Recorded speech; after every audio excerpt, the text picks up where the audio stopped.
Hey everybody, Ron Russell here, and I'm here with Dolores Del Rio. No. Barbara Streisand. No. Engelbert Humperdinck. No. Santa Claus. No. Here I am with Kenny Olson. That's the real name. Hey Kenny, how are you? I'm doing good. For those of you who don't know who he is, you're stupid. But besides being stupid, he's the #1 guitarist in the entire world. I have to pay you a lot of money for saying that. No, tell me what groups you've played with. Oh, it's kind of a blur, but I don't know. Where would I start with all that? I mean, start with the biggest name and then go down.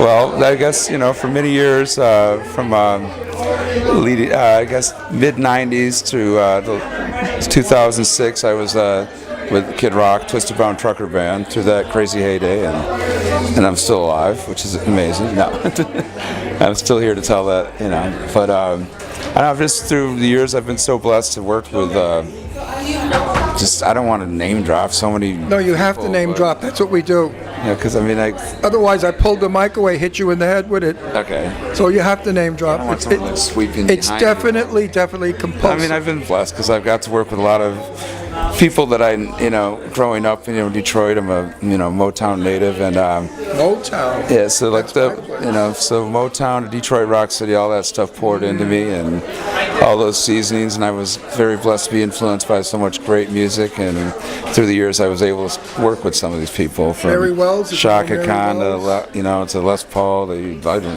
you know Mary Wells? I never got to work with Mary Wells, but I wish I did. I do too.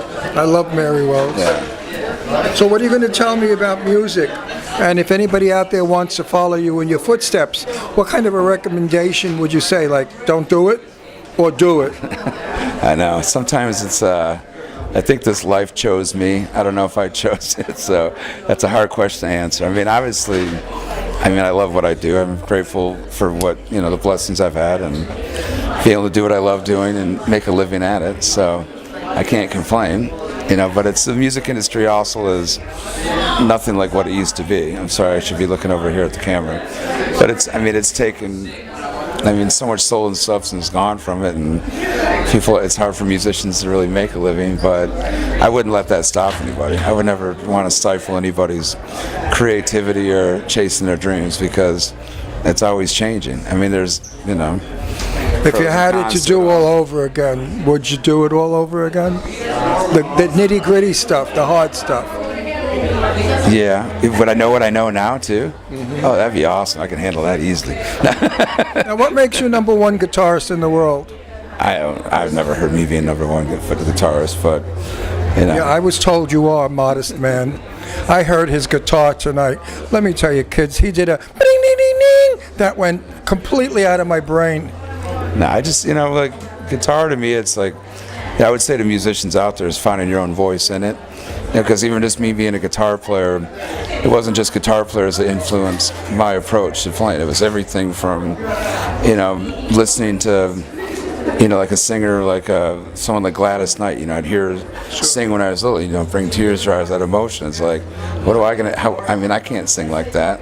So what can I find a way to feel that? So your guitar sings for you. Yeah, but then you look at like a Salvador Dali painting with all the surrealisms, all the different ingredients that like a chef uses. You pour into the music, and if you play to the song, and play from the heart. Tell the truth. Tell the truth. Are you enjoying playing all the music from Pink Floyd? Yes. Oh, it's a lot of fun. And we're doing our own little spin into it too. I wouldn't call it a tribute band, and the musicians I'm playing with. It's like, Steve and Norwood. We've known each other for years and years, and they've always been, my, favorites amongst, but I grew up in this industry with. Scott is just amazing. We've become true brothers, the last few years. We love Scott. We know. And Scott and I it's been amazing working with him, and he's been part of the whole Pink Floyd thing, and so it's really fun just to take in us all and everybody else that's in the band. It's coming we all bring our own little. So it's like a bunch of buddies just jamming and having a good time. I would call it definitely a good time. Good. And the immersive experience with the people that were playing in the crowd, it's a kind of its own little intimate thing. You can go play a big thing like Scott or myself or a lot of some of the guys in the band, a lot of us have, gone. You play whether you're playing in front of 500,000 people or playing the Super Bowl, 50 million people on TV or whatever. There's those big places are. It's more about this big, rock show thing where the sound elements, where you go see something in an old theater, it's a little more intimate. And with this, it's like it's not even it's not a show where you see anybody on their phone texting anybody or. No, not at all. It's like completely, it's like everybody's just. For those of you out there that don't know what we're talking about, you lie here down in a chaise lounge kind of thing, like a laying sofa. And on the ceiling, which is a dome, a gigantic, big, enormous dome, are all these wonderful images that come out, and they keep changing in time with the music. It's almost like being at the planetarium looking at the star show, except this is a rock show. And I would suggest everybody out there, do not miss it. I'm not a great fan of rock music. I find it to be a little noisy. I'm still from the Johnny Mathis, Peggy Lee days. But I enjoy Pink Floyd's music, and these guys really did a great job. I want to thank you. Oh, thank you. For doing this little interview. Yep. And I think you're a nice person. Oh, thank you. And I like you. Yeah, but you should add out the earlier stuff when you're making me name drop stuff. So that's okay. Name dropping is what our show is all about. Right, everybody out there? They'd love to hear about names. Just, there's been so many people I don't, I can't really. It's been my, in this spiritual journey. Hey, listen, we've all worked with great names, and there's no reason to hide them. I tell everybody the names I know because it keeps, most of them are dead.